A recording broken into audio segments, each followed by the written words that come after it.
শশ, কে যেন আসছে।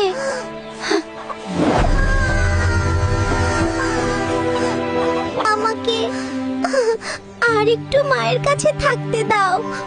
আমার ডানা মেলার সময় ঘনিয়ে এসেছে। উফ, এই আস্তে, আমাকে ওভাবে ঝাঁকিও না, আমার খোসাটা খুব নরম। উফ, উফ, আমাকে দয়া করে এখান থেকে বের করো। আমার মায়ের উষ্ণতা প্রয়োজন। মা, আমার খুব ঠান্ডা লাগছে, আমি আর সহ্য করতে পারছি না। কোথায় নিয়ে যাচ্ছ? আমি আমি আমার মার কাছে যাব। এত অনেক গরম, আমাকে তুলে নাও, আমি তো সেদ্ধ হয়ে যাচ্ছি।